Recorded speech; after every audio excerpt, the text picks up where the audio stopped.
Good evening, I'm Amna Nawaz. And I'm Jeff Bennett. On the NewsHour tonight, President Trump meets with the UK Prime Minister as relations with Europe grow increasingly fraught. Elon Musk says Doge accidentally cut funding for Ebola prevention. A doctor who survived the disease speaks out about the risks worldwide. And we sit down with the country's 2 black women senators who are serving together in an historic first. I believe representation matters, that all of us should be represented in these spaces, and that the solutions are incomplete unless every single lived experience is represented in this Senate.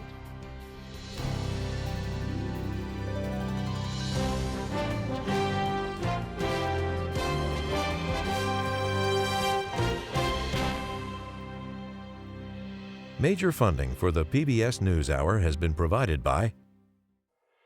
On an American Cruise Line's journey along the Columbia and Snake Rivers, travelers retrace the route forged by Lewis and Clark more than 200 years ago. American Cruise Line's fleet of modern riverboats travel through American landscapes to historic landmarks, where you can experience local customs and cuisine. American Cruise Lines, proud sponsor of PBS NewsHour. In 1995, 2 friends set out to make wireless coverage accessible to all. With no long-term contracts, nationwide coverage, and 100% US-based customer support. Consumer Cellular, freedom calls.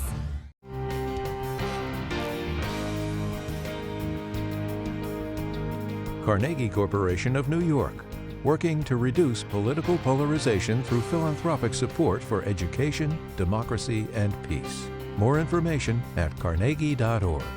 And with the ongoing support of these individuals and institutions.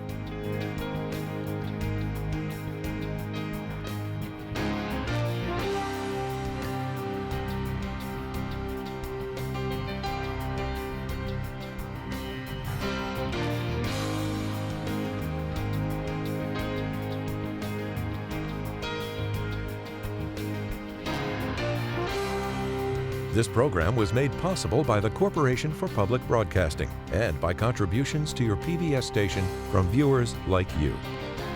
Thank you. Welcome to the NewsHour. British Prime Minister Keir Starmer continued a week of Oval Office diplomacy today, arriving at the White House for meetings with President Donald Trump and his team. Starmer is the second of 3 critical European allies to meet with the president this week. French President Macron was here on Monday, and Ukraine's president arrives tomorrow. On the agenda today, as with all 3 leaders, the brutal war in Ukraine and President Trump's efforts to make a deal with the invader, Russia's Vladimir Putin. Lisa Desjardins reports. As UK Prime Minister Keir Starmer pulled up to the White House today, President Trump, can you get a peace deal done in Ukraine? Yes. Ukraine was top of mind before he and President Trump even got inside. In the Oval Office, we're going to be discussing many things today. Starmer, the Labour Party leader, made his pitch for the U.S. to include Ukraine and all of Europe in negotiations. We want to work with you to make sure that peace deal is enduring, that it lasts, that it's a deal that goes down as a historic deal, that nobody breaches. But for his tougher asks, Starmer brought a sweetener, a letter direct from King Charles, inviting Trump for a historic second state visit 7 years after his first. The answer is yes. On behalf of our wonderful First Lady, Melania, and myself, the answer is yes. From there, Trump gave a show of confidence that a peace deal between Kyiv and Moscow would hold. Starmer, as well as French President Emmanuel Macron, have both agreed to send troops to the region to keep the peace if a deal is reached. The U.S., on the other hand... I don't think we're going to even be necessary, but I don't think there'll be any problem with keeping the deal, with the security. Earlier this week, Starmer announced UK's defense budget will rise to 2.5% by 2027, a move clearly aimed at pleasing Trump. We get along very famously, as you would say. But as Trump praised Starmer, he indicated he trusts Russian President Vladimir Putin to stick to any peace deal. I've known him for a long time now, and I think he will. I don't believe he's going to violate his word. That in stark contrast to how Starmer and the UK has viewed Putin, as the press noted. It sounds as though one of you completely trusts President Putin, and one of you doesn't trust him an inch. At the same time, Trump played up his relationship with Ukrainian President Volodymyr Zelensky, who will be in Washington tomorrow to sign off on a critical minerals deal. Reporters pointed out comments Trump clearly made about Zelensky online just last week. Mr. President, do you still think that Mr. Zelensky is a dictator? Did I say that? I can't believe I said that. Trump stood by his push for tariffs, including with Europe. And throughout, both leaders stressed the importance of a strong U.S.-UK alliance. But Trump, not so subtly, reminded his counterpart about their relative strength. Could you take on Russia by yourselves? Well, Awkward moments became more open disagreement when a reporter asked about Vice President Vance's criticisms of the UK. Earlier this month, Vance decried the UK as censoring free speech, particularly religious expression. Today, Vance seemed focused on the internet and how to handle inflammatory, sometimes threatening speech, arguing British policy blocking some was a U.S. concern. What the British do in their own country is up to them, but also affect American technology companies and by extension American citizens. So that is something that we'll talk about today at lunch. Starmer immediately responded with a polite back off. well, no, I mean, certainly we wouldn't want to reach across US citizens, and we don't, and that's absolutely right. But in relation to free speech in the UK, I'm very proud of our history there. This has been a very good and very productive visit. Side by side at an afternoon news conference, the two leaders continued working on the latest version Thank you very much. of their country's special relationship. For the PBS NewsHour, I'm Lisa Desjardins.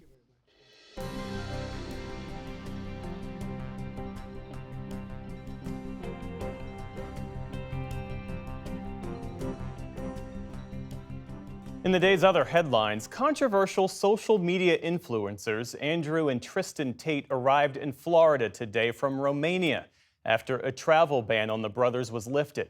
The pair briefly addressed reporters after touching down in Fort Lauderdale. They're charged with human trafficking in Romania, among other allegations. Andrew Tate is also charged with rape. They deny any wrongdoing. The dual U.S.-British nationals are vocal supporters of President Trump and have millions of followers online. Andrew Tate has described himself as a misogynist. Florida Governor Ron DeSantis said today that he had no part in allowing them into Florida. No, Florida is not a place where you're welcome with that type of conduct in the air. And I don't know how it came to this. We were not involved. We were not notified. I found out through the media. The Romanian case against the Tates remains open, and they still must appear before the court when summoned.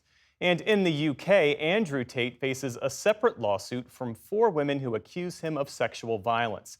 Today, their spokesperson said a court lifted the seizure of some of their assets and that their bank accounts have been unfrozen.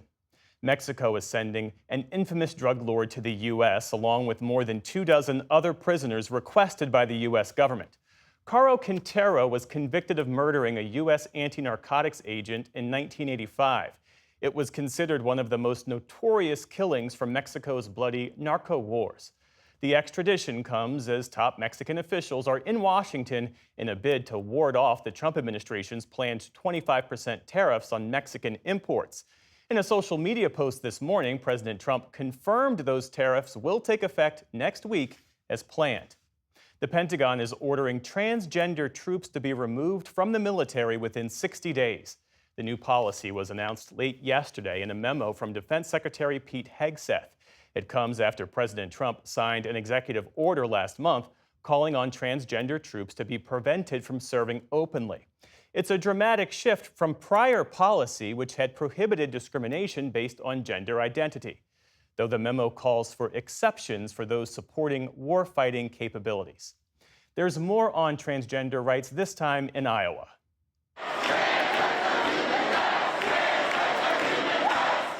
Protesters crowded Iowa State Capitol today as lawmakers passed a bill that would strip protections based on gender identity from that state's civil rights code.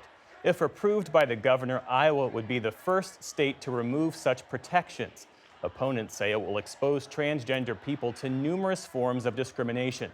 Today's vote in Iowa comes on the same day that Georgia's House backed off a plan to remove gender protections from that state's hate crimes law. Turning now overseas, Israel's military released its first internal findings on the October 7th Hamas attacks today. The highly anticipated report found that senior officials vastly underestimated Hamas and then missed early warning signs. Meantime, an Israeli official says the military will not withdraw from the Philadelphia corridor along Gaza's border with Egypt, which is required by the fragile ceasefire agreement with Hamas. The first phase of the deal is set to expire this weekend. U.S. envoy to the Middle East, Steve Witkoff, is expected in the region in the coming days, and Hamas has said it's ready to negotiate. Israel's foreign minister said today they'll still participate in the talks for now. Our delegation will go to Cairo and see whether we have a common ground to negotiate. We said we are ready to make the framework longer in a return to release of more hostages. Also today, Israel confirmed that the 4 hostage bodies handed over in last night's exchange match the names Hamas provided. Meantime, in Gaza, there were scenes of jubilation as some 600 prisoners who were detained by Israel, including women and minors, reunited with their families as part of the exchange. On Wall Street today, stocks ended lower after a pair of negative reports on the U.S. economy. The Dow Jones Industrial Average fell nearly 200 points on the day. The Nasdaq sank more than 500 points, or nearly 3%. The S&P 500 also ended firmly in negative territory. And famed actor Gene Hackman has died. Hackman and his wife, Betsy Arakawa, were found dead in their home in Santa Fe, New Mexico yesterday. Authorities are still investigating the cause, but a search warrant affidavit described their deaths as suspicious. Police say both had been dead for some time before their bodies were found, along with one of their dogs. An open pill bottle and scattered pills were also found close to Arakawa's body. As John Yang reports, Hackman was one of the great actors of his generation. As Best Actor of the Year, Gene Hackman receives his Oscar from... Gene Hackman, the versatile everyman actor who won 2 Oscars, appeared in some 79 films in a career that spanned more than 4 decades. He was widely praised for his ability to bring a grounded and nuanced quality to flawed characters. It allowed him to play diverse roles across multiple genres. She's a small-town girl. 1967's Bonnie and Clyde was his breakout performance, an outlaw who was fiercely loyal to his family. He got his first of 5 Oscar nominations for the film. Later, he was the paranoid and isolated surveillance expert in The Conversation, the iconic villain Lex Luthor in Superman, and the no-nonsense FBI investigator in Mississippi Burning. So few people ever get what they really want in life. It's a make-believe world, and as I say, it's what I wanted to do as a child, and I fulfilled a lot of my dreams. Many of his best-remembered roles were gritty, tough guys. In 1971's crime thriller The French Connection, he portrayed a New York City cop willing to get his man at any cost. All right, Popeye's here. Get your hands on your heads. Get off the bar and get on the wall. And in 1992's Unforgiven, he played a brutally violent sheriff opposite Clint Eastwood. See what kind of books Mr. Beauchamp is packing here. It was against the law. Hackman was adept at comedy, too, as the manipulative yet oddly charming father in The Royal Tenenbaums. My God, I haven't been in here for years. Hey! And the staunchly traditional senator in The Birdcage. As the years passed, Hackman faced the challenges of an aging actor. The older you get, the tougher some of the dialogue becomes. You don't retain all of it, so that part of it's becoming a little harder. I like it so much that I find it harder to do now because I'm maybe more intent than I've ever been. Hackman was also a published author. He wrote or co-wrote 5 books, from historical fiction to westerns. Filmmakers and fellow actors showed their love for Hackman and his work in online tributes. Legendary director Francis Ford Coppola posted, "Gene Hackman, a great actor, inspiring and magnificent in his work and complexity." Gene Hackman was 95 years old. For the PBS NewsHour, I'm John Yang. Still to come on the NewsHour, education leaders face a deadline to cut diversity initiatives under new Trump guidelines. The FDA cancels a crucial meeting to update flu vaccines, sparking concerns from health officials. And more pregnant women are experiencing life-threatening sepsis in the wake of strict abortion laws. This is the PBS NewsHour from the David M. Rubenstein Studio at WETA in Washington, and in the West from the Walter Cronkite School of Journalism at Arizona State University. Former USAID employees who've been fired or placed on leave by the Trump administration began making their final visits to the agency's headquarters today to pack up their belongings. Carrying bags of personal items, workers were surrounded by supporters cheering them on. They include Samantha Power, who served as the agency's administrator under President Biden. The people who are walking out of this building are American heroes. They did not come to USAID for the money. They didn't come for the glory.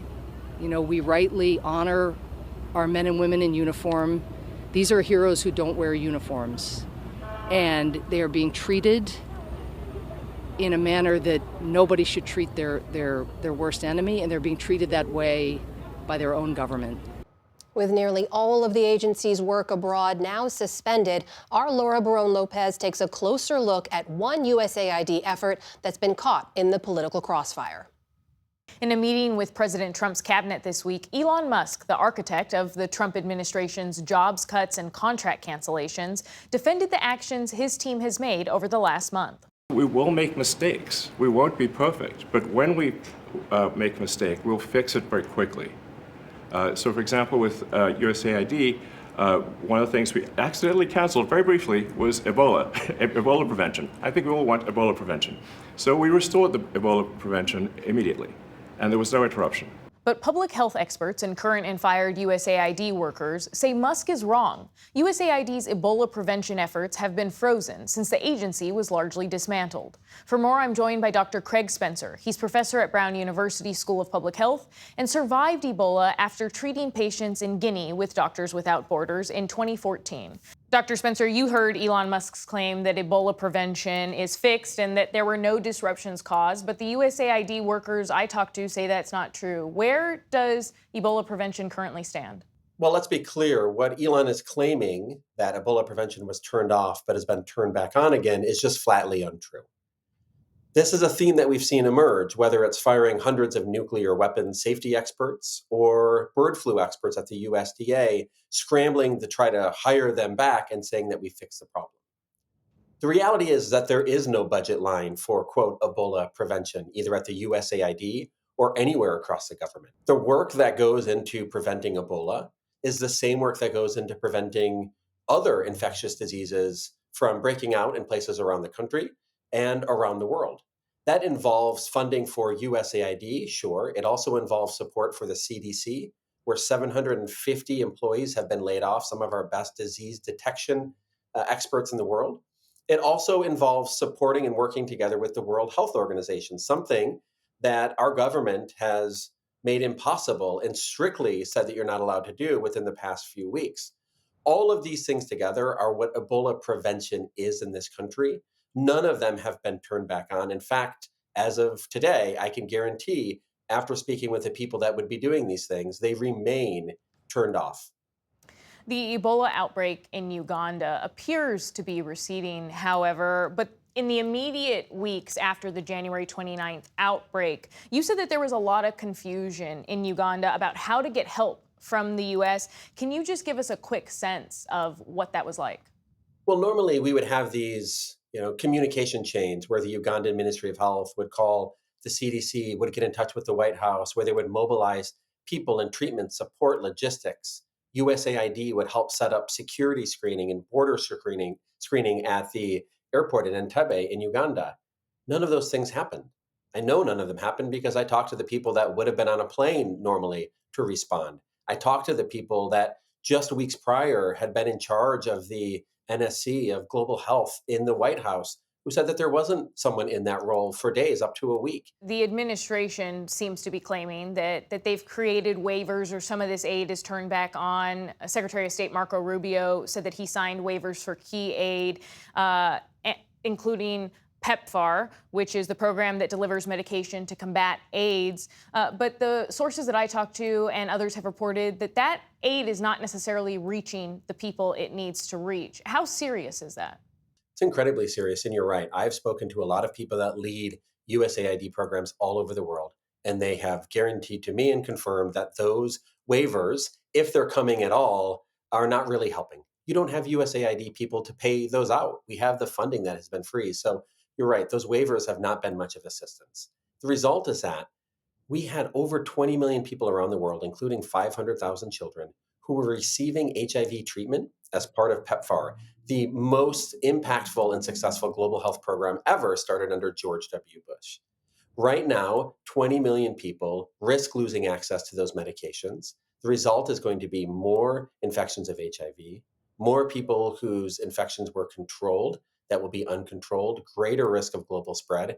And PEPFAR has also been essential for setting up disease detection systems all around the world. Elon Musk claims that foreign aid is, quote, waste, it's, quote, fraud. And in a court filing this week, the administration said that they terminated 92% of U.S. foreign aid contracts. The White House argues that this money shouldn't be spent abroad, that it should be spent at home for Americans. So why should Americans be concerned about the dramatic cuts to international health? Absolutely no one listening to this program has had smallpox. Maybe some people have been vaccinated against it, but the United States, along with the USSR, at the height of the Cold War, put together a plan to eradicate smallpox, one of the worst diseases in human history. And in 1980, they did. They spent $300 million together to eradicate smallpox from the face of the earth. And because of that, we saved billions and billions and billions of dollars by stopping the disease from spreading internationally, from having to vaccinate or treat for smallpox here in the United States. It was an unbelievably efficient and incredible return on investment. The diseases that we're seeing in other places around the world can have a similar economic toll, in addition to a similar human toll. It is in our best interest to detect and fight outbreaks where they occur, as opposed to waiting for them to come to where we are. As of right now, if the US is not going to show up and support health systems and this disease outbreak work around the world, countries will have no incentive to be transparent. They will have no reason to share with us that there is a disease outbreak. They will get bigger faster. They will create more of a risk on the ground, and there will be a greater chance that they impact us and infect us here in the United States. I promise you, we will regret this. Dr. Craig Spencer, thank you for your time. Thank you.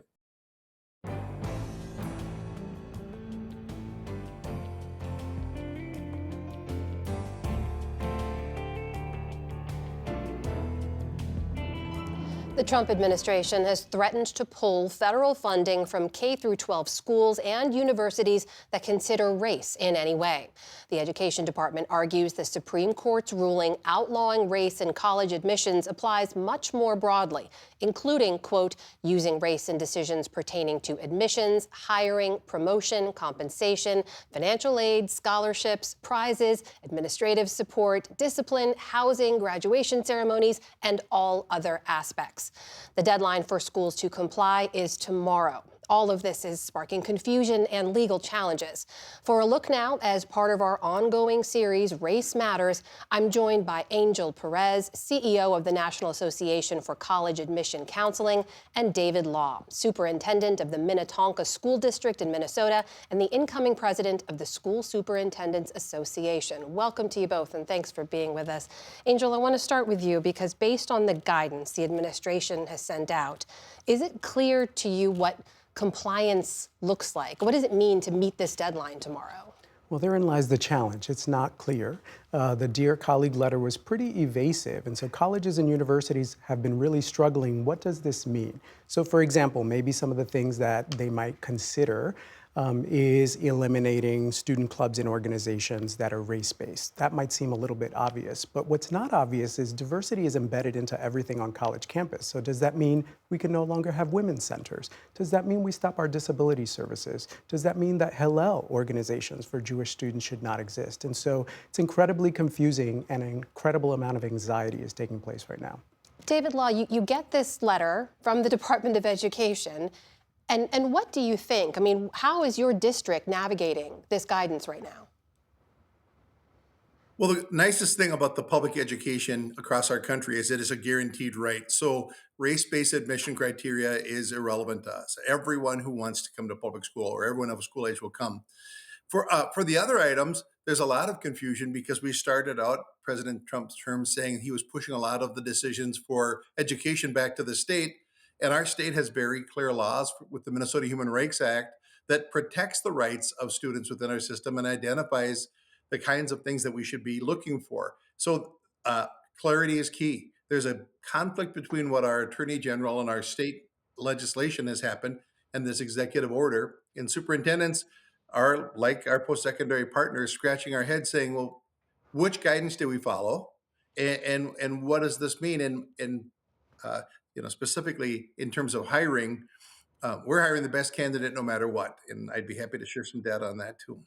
Well, Angel, we know the American Federation of Teachers have filed a lawsuit. My colleague Courtney Norris spoke with them, and they say they don't expect any significant movement on that lawsuit before this deadline. So what are you seeing now? Is there sort of like a wait-and-see approach, or are colleges actively working to try to comply in some way with guidance that isn't necessarily very clear? It's actually a little bit of everything. There are some institutions that are working to eliminate programming. Some institutions are actually scrubbing their websites around DEI programs. But then there's a lot of wait and see. I've also spoken to some college presidents who are saying we will not change anything until we absolutely have to. And so it's a mix. What about you, David? What are you hearing from other superintendents? How are they navigating the moment? And are they rushing to put changes into place?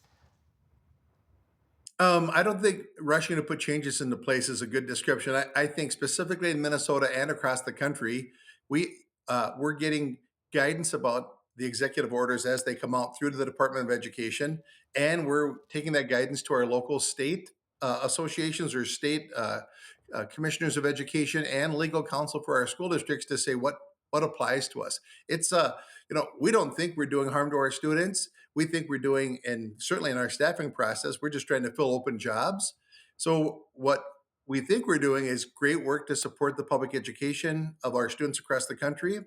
And when there's something clear that's in violation, I think we'll come back and revisit it. But right now we're just looking for clarity about what does this mean in a time when we're committed to meeting the needs of our students. Well, David, there was a part of the Department of Education letter I want to pull out and get your reaction to, because this was, again, sent to K-12 schools and university. It's outlining the Trump administration's policy.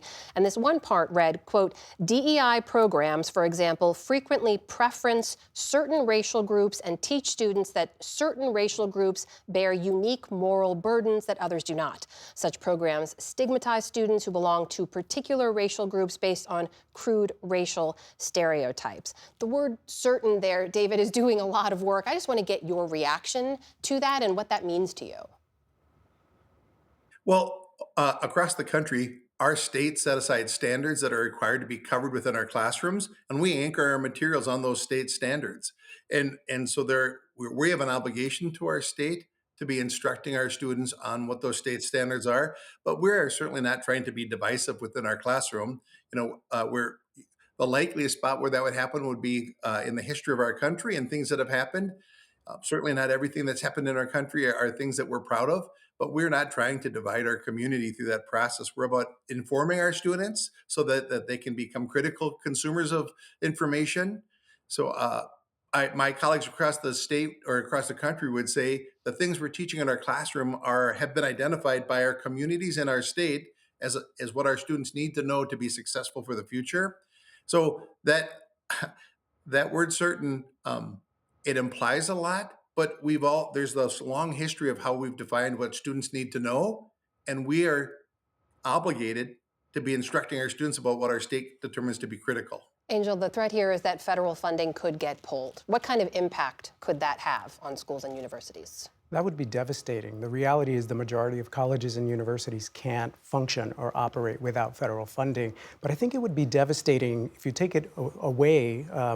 Students are the ones who are actually going to suffer the most. And I'd like to connect a few dots here, that the reality is we actually have a demographic cliff that we're facing in this country. There's actually, starting this year, fewer students in the pipeline to higher education, just fewer high school age students. And the majority of students are actually going to be students of color, the largest multiracial students, and then Hispanic, Latinx students. And so if we don't figure out a way how to support, cultivate, retain them, we won't have a future workforce. We actually are going to have to do this through an economic imperative. So it would be devastating for institutions, but for students and the future of our nation. I've got about a minute or so left, Angel, but regardless of how the legal challenges here play out, has this guidance already had some kind of an impact that will be hard for schools and universities to shake? Absolutely, yeah. And I think the other impact that we're not talking about is the psychological effect on students who are currently applying to college. High school counselors are telling me that many of their students feel like colleges don't want them, or when they hear this news, they don't even want to go through the process anymore. And so again, this could be devastating given that we already have fewer students in the pipeline to higher ed. Angel Perez from the National Association for College Admissions Counseling, and David Law, the incoming president of the School Superintendents Association. My thanks to you both. Appreciate your time. Thank you. Thank you, Amna.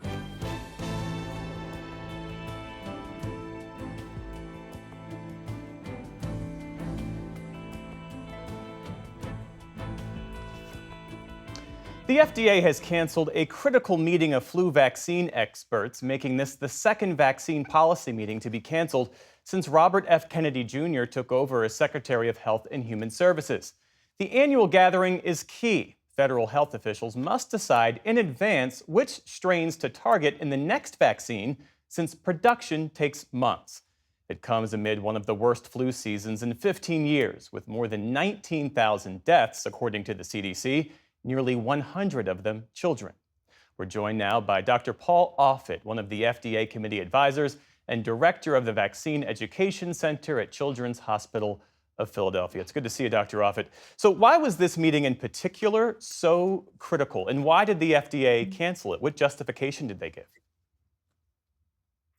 Well, it's critical because it takes about 6 months to make this vaccine. So every March we meet, and we meet with representatives from the World Health Organization, the Department of Defense, the CDC, and we look at a map of the world and we look at how these viruses are moving across that map as a way to predict what strains are likely to come into this country.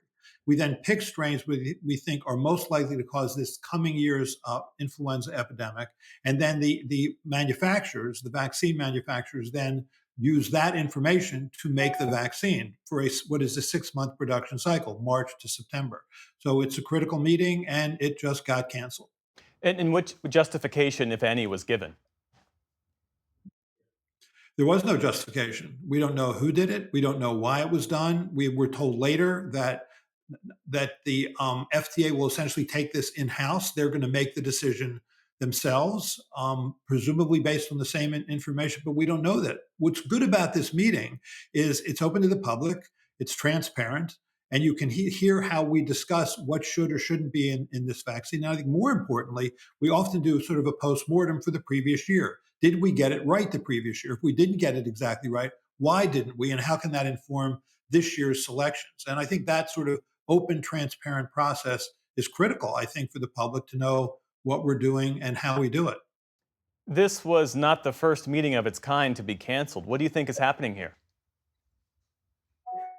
I'm worried. You have the Advisory Committee for Immunization Practices, which advises the CDC, which also had a meeting canceled. And you worry that if you look at Project 2025 and the way they comment on the CDC is that they think the CDC should no longer be a recommending body about vaccines, to sort of eliminate expertise. Just let the doctors and patients figure it out on their own. They don't need an expertise. And I just fear that we are slowly sort of tearing apart the public health process that has basically served us well. I mean, we live 30 years longer than we did 100 years ago, primarily because of vaccines. And I just think vaccines have become, I think, following this pandemic, to some, a dirty word. Amid all of this confusion, we learned that the FDA and CDC are participating in an international meeting this week about flu plans for next year with the World Health Organization. And that's after President Trump took the U.S. out of the WHO. So what does that suggest to you? Well, you know, you would think, if nothing else, the COVID pandemic would have taught us that it's an international community in terms of the way viruses move and affect people. What happened in China, at Wuhan, China, in 2019, clearly affected this world, as more than 9 million people died of COVID. And so We can withdraw from the WHO. We can say America first and just hope that we can close our borders to viruses that are continuing to mutate and cause harm. But it doesn't work that way. It's an international community. And I think our withdrawal from the WHO or our withdrawal from USAID was a mistake. This week, Texas reported the first death of a child in the U.S. from measles. It's the first U.S. measles death in some 15 years. How worried are you about the potential of a major outbreak here? Very worried. We've had clearly a decline in immunization rates. If you look at that Mennonite community, about 80% of those children were vaccinated. That's not enough. It has to be in the mid 95% range to protect against this disease, measles, which is the most contagious infectious disease, more contagious than any other infectious disease. And so it will find those people who are unvaccinated and cause an infection. I think this was a line that was crossed. This is the first measles death in a child in almost 20 years. That's a tragedy because, one, any death in a child is a tragedy. This was a preventable death. We basically eliminated measles from this country by the year 2000. It's come back largely because people have chosen not to vaccinate their children, in part because they're scared of the vaccine, scared that it has safety issues like autism, something that Robert F. Kennedy Jr. has been promoting loudly and to many people for the last 20 years. And I think this is the result of that. When it comes to measles in particular, are you confident that the surveillance that's in place right now is effective and prepared to meet the moment?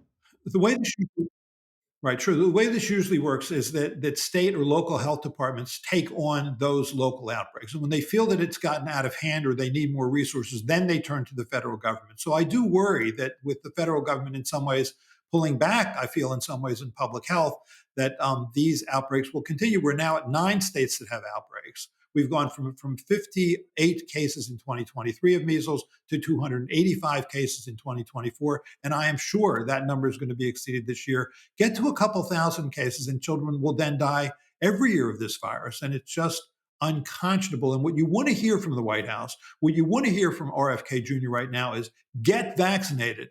And you don't hear that at all. Rather, what you hear is just this kind of glib statement from RFK Jr. Well, every year we have measles outbreaks. Well, we didn't used to, but by 2000, we had eliminated measles from this country. It's come back because we've eroded faith in vaccines, largely because of efforts by people like Robert F. Kennedy Jr. Sobering insights, Dr. Paul Offit. Our thanks to you as always. Thank you.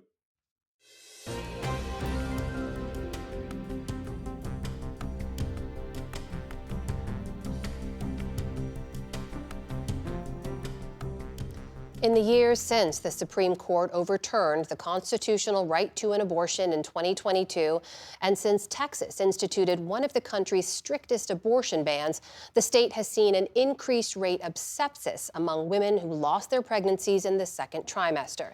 That is according to a new investigation by ProPublica. Stephanie Sy has more. ProPublica found that the rate of sepsis jumped by more than 50% in the 2 years since the Texas abortion ban went into effect. Sepsis is a life-threatening condition caused by the body's extreme reaction to an infection. In 2021, there were 67 patients in Texas who were diagnosed with sepsis after losing a pregnancy in their second trimester. That number rose to 90 in 2022, and in 2023, it grew to 99. Texas is one of 12 states in the country with a near total ban on abortion. To discuss all this, I'm joined by Lizzie Presser, one of the investigation's authors and a health reporter at ProPublica. Lizzie, thanks for joining the NewsHour. So your reporting team arrived at these statistics by looking at hospital discharge records of pregnant women who had experienced a second trimester miscarriage in the years before and after Texas's abortion bans. What exactly were you looking for in these records? We wanted to understand if there were statewide trends in the complications that women were experiencing when they showed up to the hospital with a miscarriage. And when we looked at the data and we broke it out by different complications, sepsis was the one that we saw changed dramatically. And you can see in the charts that before the first abortion ban went into effect, the rate of sepsis for this patient population was remarkably steady. After the first ban was passed in 2021, it shoots up by more than 50%. And when we showed these charts to experts around the country, to doctors and maternal health researchers, they saw a really clear sign in the data. And they said that it was exactly what they had worried would happen, which is that women were experiencing significant delays in care and were contracting infections and developing sepsis at far higher rates than they used to. Just to dig into the data you found a little bit deeper, you compared the rate of sepsis in women who arrived at the hospital carrying their fetus with a heartbeat or not. Following the abortion ban, patients who were miscarrying but still had a fetal heartbeat contracted sepsis at a higher rate. You see that higher line on this chart, 6.9%, than those whose fetus had already died when they arrived at the hospital, 3.1% rate of sepsis. Unpack how you analyze this data and how it relates back to Texas's abortion bans. The way the law is written, if you're a doctor in the state of Texas and a patient comes into the hospital experiencing a miscarriage, those doctors often have to wait until one of two things happens. Either the fetus no longer has a heartbeat and the doctor can document that, or their patient experiences some life-threatening condition like sepsis, and then they can intervene. So what you can see in this data is that if you are a patient who walks into the hospital in Texas and you are experiencing a miscarriage, but your fetus still has a heartbeat, you're more likely to develop an infection because your doctor is waiting for you to get extraordinarily sick before they intervene. And that's what's so difficult to wrap your head around in this data. Like, what this shows is a statewide trend that doctors are saying to their patients who come in with miscarriages, whom they know are at a higher risk of developing an infection. They have to say to them, we cannot help you unless you become extremely sick with a complication like sepsis. The assumption is that these women were given less timely treatment, and that's what led to these potentially deadly infections. Were there any other possible explanations that you explored for the jump-in cases? There are a number of different possible explanations, and we spoke to many maternal health researchers and doctors about them. One is that there's been an effort across the state to identify sepsis at a much quicker rate in Texas hospitals. That effort, however, started long before the Texas abortion ban went into play. And so when we looked at the sepsis rates across all hospitalized pregnant women in the state of Texas, you saw a gradual increase starting around 2018. It is a steady rate of cases up until 2021, and then the number shoots up. Lizzie, how many of these incidents have led to serious injury or even the death of a woman? We can't investigate these cases just by the statewide discharge data alone. But last year, we dug into the deaths of 2 women who died after Texas banned abortion, and both developed sepsis after experiencing long delays in care when they were miscarrying. Right now, the state is not investigating deaths of pregnant women, maternal mortality, in the state of Texas in the years 2022 and 2023. And so it falls to journalists to investigate what's going on with specific individuals in the state. What do physicians have to say about all this? Do they acknowledge that the law may be putting women in unnecessary danger? And is Texas doing anything about it? They do acknowledge that. And last year, more than 100 OBGYNs wrote a letter to the legislature asking them to amend the law.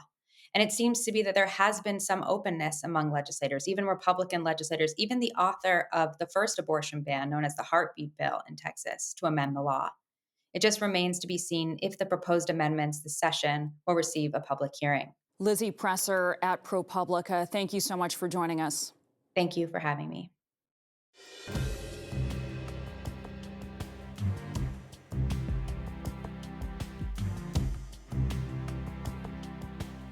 For the first time in the 236-year history of the U.S. Senate, 2 black women are serving simultaneously.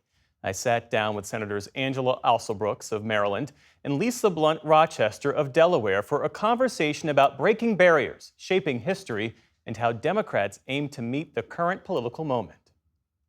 Senators Alsobrooks and Blunt Rochester, thanks so much for making time. I appreciate it. Thank you.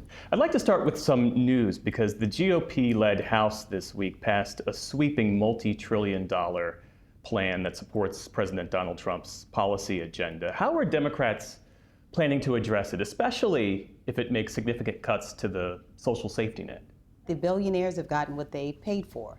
You'll see in this budget that there will be significant cuts for Medicaid and other significant cuts that matter to the American people. There's nothing about this budget that really addresses the germane concerns of Americans around ability to afford health care and ability to be able to bring down the cost of groceries. This hasn't been the focus of this administration. Instead, it's been really lining the pockets of these billionaires and doing so on the backs of the American people.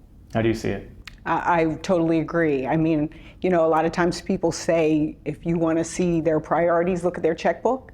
They're showing us exactly what their priorities are. When you've got 72 million people in this country who are on Medicaid in some way, it might be a parent who has a child with a disability. It might be a family whose grandparent is in a nursing home.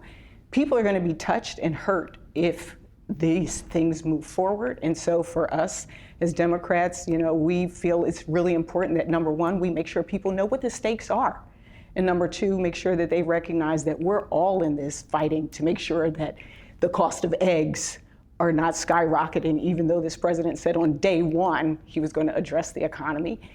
We put our priority, the American people, families of this country, and not on the billionaires, as Senator Alsobrooks said, which seemed to be the intention with tax cuts. How do you make that message stick? Because one of the takeaways of the last election is that working class voters, many of them, didn't see Democrats as their champion. Well, I think they'll see after this period. Again, what we've heard is we would bring down the cost of groceries. We're concerned about the cost of housing. And instead, you've seen anything but that. You've seen Elon Musk, who's unelected, who has really focused heavily on making sure that we cut in a way that I believe has nothing to do with efficiency. When Democrats push back, I mean, do you risk being seen as defending the status quo when people in November were saying they wanted change? I don't think the American people voted for this. Did they vote for us to cut critical funding to the National Institutes of Health, the people who are researching cancer and who are coming up with cures to diseases? We didn't vote for that. We didn't vote again to fire people who have to make sure that we have air safety or that our water is clean. A third of the workforce that they're cutting are veterans. And so I think it's really important in this moment for us to amplify what's happening. I want to talk about your history-making election victory. To be a black woman in the U.S. Senate is to be part of a small club. Carol Moseley Braun, Kamala Harris, LaFonza Butler. What does this moment feel like to you, and what does it feel like to do it together? We call ourselves sister senators, and it's been just great to have her here serving with me. We recognize the privilege that it is to represent so many people who fought hard for us to get here. And you know what? Our voices matter. We believe representation, I believe representation matters, that all of us should be represented in these spaces, and that the solutions are incomplete unless every single lived experience is represented in this Senate, of every background. And so that means people from rural America should be here, the people from urban spaces, black, white, every background, Latino has to be represented so that our solutions are complete. When you think about the quarter of a century it took to get from Carol Moseley Braun to Vice President Kamala Harris, and then almost a decade until we got from Kamala Harris to LaFonza Butler, the two of us came in immediately, seamlessly. We don't really talk about, oh, we made history. What we talk about is what kind of impact can we make on the lives of the people who sent us here, on our country, and who knows, maybe the world with the work that we're doing. It is really for us about the impact. But we also don't lose the fact that there may be a kid, just this week, a kid did a book report on me. You know, that was kind of strange, you know. Or just recently, over the past summer, the way I got to this job was after the unexpected death of my husband. And I had a constituent walk up to me and say in a diner, you were sad, you were depressed, but you got up, and so I got up. And so you don't know whose life you're touching or impacting by being of service, But that's really what this moment is about. And I will tell you, it is really important to have a sister senator next to me. We sit next to each other in committees. We are on the same row on the Senate floor. And, you know, just to even, you know, say, you know, basic stuff like, well, what do you think about this? Or, you know, or you know, how do you wear your shoes on these hard marble floors? Like, you know, there's marble throughout this entire building. It's really different here, but to have that kind of support has been really, really a blessing. A blessing. It's also important, I would imagine, too, to have mentors. And I know Vice President Kamala Harris, you count her as a friend and mentor, both of you. What advice has she given you? Well, you know, so Vice President Harris has been amazing. She really has been, and I've been really blessed to have her for at least the last 14 years. She's been there as an advisor. She's told me a number of things that matter. She told me, you know, that you should be joyful even in these times that are difficult, that we have the right to go into these spaces and to bring joy with us, to never forget, of course, the people that we represent, but to not internalize it, to not make it personal has been helpful to me. After getting elected to the Senate, I was just kind of running almost on autopilot, and it wasn't until the day that we were sworn in that I stepped on that floor and I raised my right hand and I looked in her face that it hit me, the significance of the moment. And she hugged me and whispered in my ear, enjoy this moment. And I think that was really important because so many people were focused on, you know, oh, we didn't win this race or we didn't win. And it was almost like she wanted us to not negate the success that Delaware and Maryland had done when they elected, for me, the first woman sent to the Senate, as well as the first person of color. And so that reminder I felt was really important. Don't forget, as you said, the joy of this moment.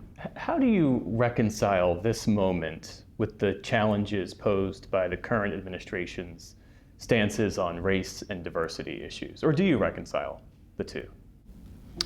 Well, you know, I think what we know is we've been in difficult times before. When we speak about our grandparents, they have seen some difficulties. They know what challenge looks like. It gives us the resilience to walk through this moment, and I refuse to justify my being here. This administration has made, and unfortunately, have tried to make it almost a dirty word, the fact that we should care about inclusion and equality and those things, but I refuse to relitigate that. I don't think it's necessary.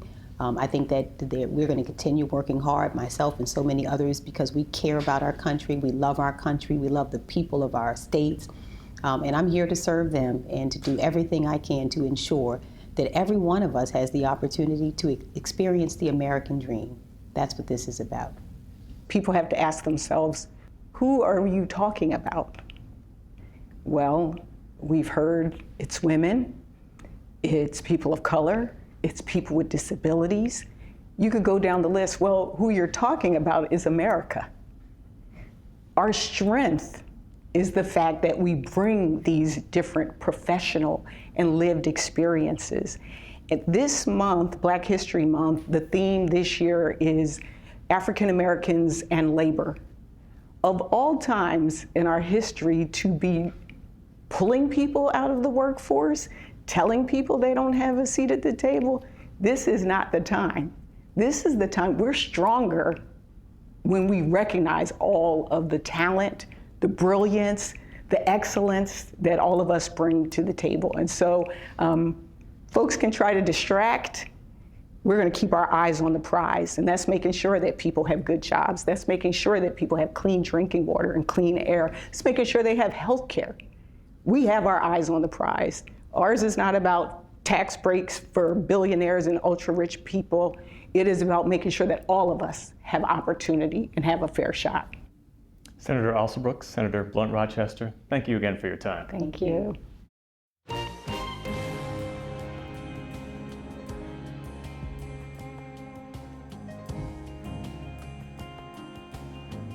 And that is the NewsHour for tonight. I'm Amna Nawaz. And I'm Jeff Bennett. For all of us here at the PBS NewsHour, thanks for spending part of your evening with us. Major funding for the PBS NewsHour has been provided by Cunard is a proud supporter of public television. On a voyage with Cunard, the world awaits. A world of flavor, diverse destinations, and immersive experiences. A world of leisure and British style. All with Cunard's White Star service.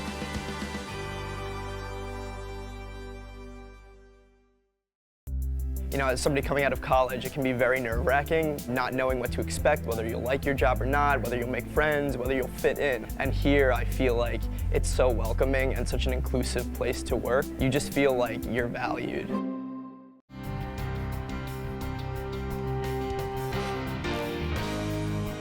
the ongoing support of these individuals and institutions. And friends of the NewsHour, including Leonard and Norma Chlorfine, and the Judy and Peter Bloom Kovler Foundation.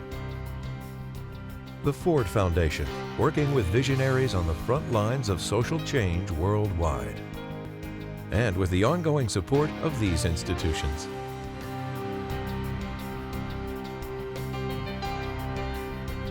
And friends of the NewsHour.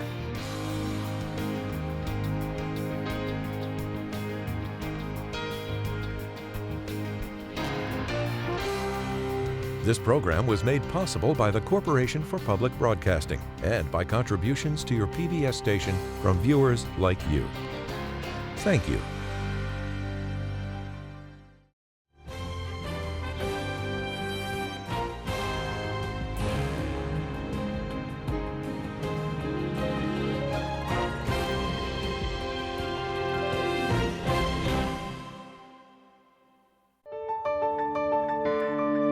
You're watching PBS.